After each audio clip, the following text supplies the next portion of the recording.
Hello guys, இன்னைக்கு நம்ம ரொம்பவே சூப்பரான ஒரு ஜாப்பனீஸ் லவ் ஸ்டோரி தான் பார்க்க போகிறோம். இந்த படத்தோட கிளைமேக்ஸ்லாம் நிஜமாக ரொம்ப ஹார்ட் டச்சிங்காக இருந்துச்சு.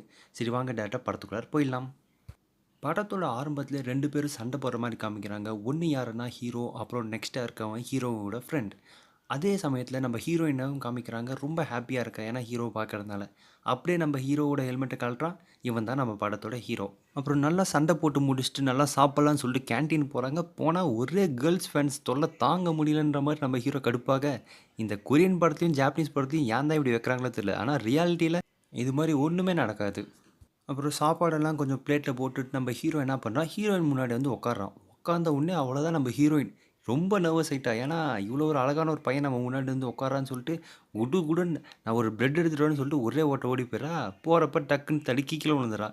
உடனே ஹீரோ வந்து என்னாச்சு ஆச்சா ஆச்சான்னு கேட்க, இவ பக்கம் இருந்து பார்க்கறதுக்கே பயப்படுவா, இப்போ ரொம்ப பக்கம் இருக்கானா ஒரே ஓட்டம், அவ்வளோதான் ஓடியே போயிட்டா. அப்புறம் கிளாஸ்லாம் முடிச்சுட்டு ஹீரோயின் தனியாக போக நம்ம ஹீரோ என்ன பண்ணுறான், சும்மா போய் கம்பெனி கொடுக்குறான். நார்மலாகவே நம்ம ஹீரோயின் பயப்படுவா, இப்போ பக்கம் வரதுனால அவள் தான் 10 கிலோமீட்டர் டிஸ்டன்ஸ் பின்னாடி வந்துனுங்கிறா. உடனே நம்ம ஹீரோ திரும்பி ஏமா இன்னும் சீக்கிரமாக நீ நடக்க மாட்டியா அப்படின்னு கேட்க, ரெண்டு பேரும் நல்லா ஃபாஸ்ட்டாக நடக்க ஆரம்பிக்கிறாங்க. ரெண்டு பேரும் ட்ரெயினில் ஏறி போக ஒரே கூட்ட நெரிசல். அவ்வளோதான், நம்ம ஹீரோயின் அவ்வளோதான் படபடன்னு ஆயிடுறா. ஏன்னா நார்மலாகவே ஹீரோயின் பறப்பா, இப்போ ரொம்ப பக்கம் இருக்காளா, அவ்வளோதான். நம்ம அப்படியே ஹீரோயினுக்கு எப்படின்னா ஹார்ட்டு உடம்புக்குள்ளார துடிக்கல, வெளியில் வந்து லப்பு டப்பு லப்பு டப்புன்னு துடிச்சுனுக்குது ஹீரோயினுக்கு. அப்போ அடுத்த நாள் ஸ்கூலுக்கு வராங்க. நம்ம ஹீரோயின் வந்து ஹீரோ வெச்ச கண்ணு வாங்காம பார்த்துன்னே இருக்கா. எப்பா சாமி அப்படின்ற மாதிரி எனக்கே டென்ஷன் ஆகிடுச்சு. அப்போ ஹீரோ என்ன பண்ணா, ஒரு சின்ன ஒரு பிட் பேப்பரில் வந்து என்னை மொட்டை மாடியில் வந்து பாருன்னு அப்படின்னு எழுதினுங்கிறான். உடனே நம்ம ஹீரோயின் என்ன நினச்சிட்றா, ஓ நம்மளுக்கு வந்து லவ் ப்ரப்போஸ் தான் பண்ண போகிறான் அப்படின்னு சொல்லிட்டு உடனே ரக்கையை கட்டி பறக்க ஆரம்பிச்சிட்டான். மேலே போய் பார்த்தா, ஏம்மா நீ வந்து ஒரு பர்ஸை விட்டுட்டு போயிட்ட, அதை கொடுக்க தான் வந்தேன் அப்படின்னு சொல்ல, அவ்வளோதான் ஒரே ஷேம் பப்பி ஷேம் ஆகிடுது. கேட்ட உடனே அவ்வளோதான் தலை தெறிக்க ஓட ஆரம்பிச்சிடறான். ஓடி போயிட்டு ஸ்விம்மிங் பூல் பக்கம் உட்காந்துக்கிறான். அப்போ டக்குன்னு ஹீரோ வர, ஏன் நான் என்ன சொல்கிறது முழுமையாக கேட்கவே மாட்டியா நீ அப்படின்னு சொல்லி உடனே ஐ லவ் யூன்றான். அவ்வளோதான், ஹீரோயின் அந்த ஆனந்தத்தில் கண்ணுலேருந்து தார தாரையாக தண்ணி கொட்டுது அவளுக்கு. அப்புறம் உடனே என்ன பண்ணுறாங்க, அக்செப்டும் பண்ணிடுறாங்க. அப்புறம் ரெண்டு பேருமே நல்லா ஜாலியாக சந்தோஷமாக இருக்க ஆரம்பிச்சுறாங்க. இதே சமயத்தில் இப்போ என்ன ஆகுது, சுற்றி இருக்கவங்க வந்து எல்லாருமே நம்ம ஹீரோயினை பார்த்து நெகட்டிவாக பேச ஆரம்பிச்சிட்டாங்க. இவெல்லாம் ஒரு ஆளா, இவளுக்கெல்லாம் இவ்வளோ ஒரு சூப்பரான ஒரு பையன் இருக்கானே அப்படின்னு சொல்லிட்டு ஓவராக ஓட்ட ஆரம்பிச்சுறாங்க. ஆனால் அவளோட விஷயத்தில் அவள் நல்லா கான்ஃபிடென்ட்டாக தான் இருக்கா. அப்புறம் அன்றைக்கி ஈவினிங் என்ன பண்ணுறா, ஹீரோயின் வந்து ஹீரோவை கூட்டிகிட்டு அவளோட வீட்டுக்கு போகிறா. போகிறப்ப என்னோட தாத்தா வந்து பயங்கர ஷிட்டுன்னு சொல்லிட்டு 2 3 உடான்னு சொல்கிறா. உடனே நம்ம ஹீரோவை நம்பி yes sir, okay sir, no சார்ன்னு சொல்லிட்டு ஆஃபீஸர் மாதிரி உட்காந்து பம்ப ஆரம்பிச்சிடான். அந்த தாத்தாக்கே பயங்கரமாக சிரிப்பு வந்துடுது. அப்புறம் எல்லாருமே நல்லா கேஷுவலாக பேசிக்கிட்டு சாப்பிட ஆரம்பிக்கிறாங்க. அப்போ ஹீரோயின் ஏதோ எடுக்க போகிறான் கிச்சனில், பார்த்தா டக்குன்னு தடுக்கி கீழே வந்துடுறா. உடனே ரெண்டு பேருக்கும் பயங்கரமாக படபடன்னு ஆகிடுது. சரின்னு சொல்லிட்டு சும்மா போய் ஹாஸ்பிட்டலில் செக்கப் பண்ணுறாங்க. அவங்களாம் செக்கப் பண்ணிட்டு சார் ஒன்றும் பிரச்சனை இல்லை, சும்மா ஒரு நார்மல் தான் அப்படின்றாங்க. ஹீரோயின் வெளியே வந்தோடனே நல்லா நார்மலாக நடக்க ஆரம்பிக்கிறான். ஆனால் இதை பார்த்துட்டு அப்புறம் நம்ம ஹீரோவுக்கு வந்து ரொம்ப ஒரு மாறி ஆகிடுது. தினமும் ரொம்ப வந்து டேக் கேர் பண்ணிக்கிறான், ரொம்ப கட்டி பிடிக்கிறான். அப்புறம் ஒரு கட்டத்தில் கிஸ்ஸும் பண்ணிடுறான். அப்புறம் வெளியில் வரப்போ என்னாது, திரும்பி தடிக்கி அப்படியே கீழே வந்துடுறா. என்னடா இது அடிக்கடி இப்படி விழுறான்னு சொல்லிட்டு அவங்க தாத்தா அவளை போய் ஹாஸ்பிட்டலில் போய் காமிக்க, பெரிய ஹாஸ்பிட்டலில் போய் காமிக்க, அவங்க ஏதோ பயங்கரமாக டயக்னோஸ்லாம் பண்ணிவிட்டு, சார் உங்கள் பேத்திக்கு வந்து ஏஎல்எஸ் அப்படின்னு சொல்லிட்டு ஒரு சிவியரான ஒரு நோய் இருக்குது. இது வந்து லட்சத்தில் ஒருத்தருக்கு தான் வரும், உங்கள் பேத்திக்கு வந்திருக்கு. அதனால் நீங்கள் இவளை வந்து ரொம்ப டேக் கேர் பண்ணிக்கணும். அடிக்கடி இவளோட கால் கைன்னு சொல்லிட்டு எல்லாமே கொஞ்சம் கொஞ்சமாக மறுத்து போயிட்டு கடைசியில் உடம்பே வந்து பேரலைஸ் ஆகிடும் அப்படின்னு சொல்லிடுறாங்க. இதை கேட்டவுடனே தாத்தாவுக்கு ரொம்ப அப்படியே இடியே விழுந்த மாதிரி ஆயிடுச்சு. ஏன்னா வயசான எனக்கு வராமல் இப்படி யங் ஏஜ் இருக்க என்னோட பேத்திக்கு வந்திருக்கேன்னு சொல்லிட்டு ரொம்ப கஷ்டப்படுறாரு. அவள் அடுத்த நாள் போய் ஐஸ்கிரீம் சாப்பிட்லாம் நம்ம ஹீரோயின் போகிறா. ஆனால் ஒரு கட்டத்தில் அந்த ஸ்பூன் அவளால் தூக்கவே முடியல, ரொம்ப வந்து கஷ்டப்பட்டுறா. அப்புறம் ட்ரெயினுக்கு சரி ஸ்கூலுக்கு போகலான்னு போக, ட்ரெயினில் வந்து அவளால் ஒழுங்காக இதே பண்ண முடியல. அந்த ஸ்டிக்கு கீழே விழுந்துட்டு அந்த ஸ்டிக்கை கூட ஒழுங்காக எடுக்க முடியல. அங்கேயே வந்து ரொம்ப உட்காந்து அழ ஆரம்பிச்சிடுறா. என்னால் எதுவும் பண்ண முடியலன்னு சொல்லிட்டு ஹீரோ கூட டைம் ஸ்பெண்ட் பண்ண முடியாது, தாத்தா கூட டைம் ஸ்பெண்ட் பண்ணான்னு சொல்லிட்டு ரொம்ப அழ ஆரம்பிச்சிடறா. நம்ம ஹீரோவும் கால் பண்ணி பார்க்குறான். ஆனால் ஃபோன் அவள் எடுக்கவே இல்லை. அப்புறம் கடைசியில் வந்து கண்டுபிடிச்சிடான், ரயில்வே ஸ்டேஷன்லேயே உட்காந்துருக்கான்னு சொல்லிட்டு. நம்ம ஹீரோவும் நம்ம ஹீரோயின்கிட்ட போயிட்டு நல்லா ஆறுதலாக பேசுகிறான். பேசிட்டு இங்கே பாரு, நான் வந்து கடைசி வரைக்கும் உன் கூட தான் இருக்கேன். ஸோ நீ வந்து எதுக்கும் கவலைப்படாத. உனக்கான என்னென்ன உன்னோட ஆசை வச்சிருப்பியோ அது எல்லாமே சொல்லு, நம்ம வந்து நிறைவேற்றலாம் அப்படின்னு சொல்லிட்டு நல்லா மோட்டிவேஷனாக பேசுகிறான். நம்ம ஹீரோயினுக்கு வந்து ஒரு ஆசை இருக்கும், ஒரு கப்புள் ரேஸ் போகணுன்னு சொல்லிட்டு. அதே மாதிரி நம்ம ஹீரோவை அரேஞ்ச் பண்ணுறாங்க. ரெண்டு பேரும் நல்லா தான் ஆரம்பத்தில் போகிறாங்க. ஆனால் ஒரு கட்டத்தில் என்ன ஆகுது, நம்ம ஹீரோயினோட கால் ரொம்ப மறுக்க ஆரம்பிச்சிருது. ஒரு கட்டத்தில் அப்படியே கீழே விழுந்துடுறா நம்ம ஹீரோயின். இருந்தாலும் நம்ம ஹீரோ வந்து உன்னால் முடியும் முடியும்னு சொல்லிட்டு ரொம்ப மோட்டிவேட் பண்ணி கடைசியில் அந்த ஃபினிஷ் லைனும் கிராஸ் பண்ணிடுறாங்க. அப்புறம் எல்லாத்தையும் முடிச்சுட்டு நம்ம ஹீரோயின் வந்து அவளோட வீட்டுக்கு போயிடறா. டின்னர் சாப்பிட்லாம் அவங்க தாத்தா கூடன்னு சொல்லிட்டு.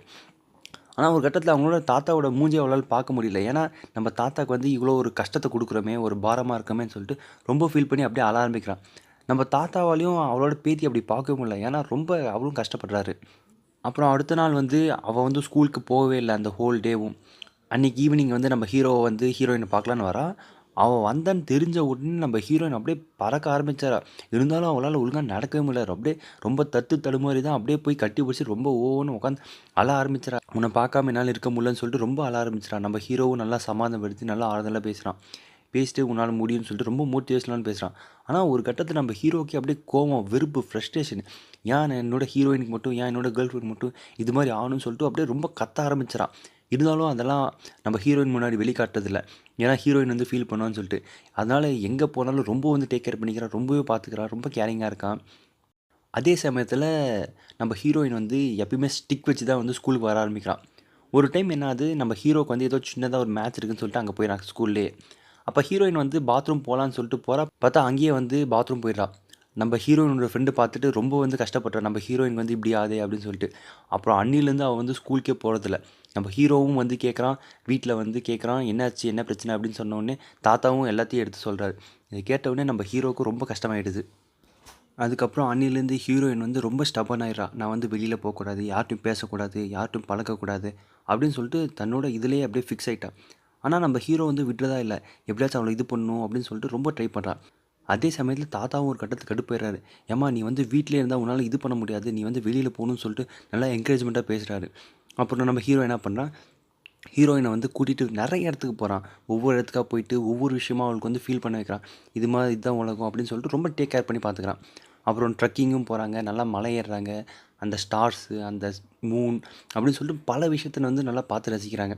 அப்புறமா ஒரு கட்டத்தில் ஹீரோ வந்து ஹீரோயினை கிஸும் பண்ணிடுறான். அப்புறமா அவளால் ரொம்ப நடக்கவே முடியாமல் போயிடுது. இப்போலாம் வந்து வீல் சேரில் தான் ஸ்கூலுக்கே போக ஆரம்பிக்கிறான். ஆனால் சில சமயத்தில் வந்து எழுந்து நிற்கிற மாதிரியும் சூழ்நிலைகளும் அவளால் பண்ண முடியுது. அப்புறம் ஸ்கூல் முன்னாடி போய் என்ன பண்ணுறா, அதாவது அவரோட கிளாஸ் ரூம் முன்னாடி போய் என்ன பண்ணுறா, எனக்கு இது மாதிரி ஒரு டிசீஸ் இருக்குது, நான் வந்து இன்னும் எத்தனை நாள் இருக்க போகிறேன்னு எனக்கு தெரியல, ஸோ ப்ளீஸ் நான் வந்து என்னாச்சும் தப்பாக பேசியிருந்தாலும் இல்லை தவறாக உங்ககிட்ட நடந்திருந்தாலும் என்னை மன்னிச்சிடுங்கன்னு சொல்லிட்டு ரொம்ப கஷ்டப்பட்டு பேசுகிறா. இதை பார்த்துட்டு நிறைய பேர் அவங்கள பார்த்து பொறாமப்படுவாங்க பார்த்தீங்களா, ஹீரோவுக்குலாம் இப்படி ஒரு ஆள் கிடைக்கிறாளே அப்படின்னு சொல்லிட்டு. அவங்களாம் என்ன பண்ணுறாங்க, இல்லை உன்னால் முடியும் அப்படின்னு சொல்லிட்டு ரொம்ப பாசிட்டிவாக ரொம்ப ஆறுதலாகவும் பேசுகிறாங்க. ஒரு நல்ல ஒரு திக் ஃப்ரெண்ட்ஸ் எப்படி பேசுவாங்களோ அது மாதிரி பேசுகிறாங்க. அப்புறம் ஒட்டுமொத்த ஸ்கூலுமே என்ன பண்ணுது, அவளுக்கு வந்து ரொம்ப சப்போர்ட்டிவாக இருக்குது. என்ன பண்ணாலும் நீ வந்து முடியும் முடியும்னு சொல்லிட்டு ரொம்ப சப்போர்ட்டிவாக பேசுகிறாங்க.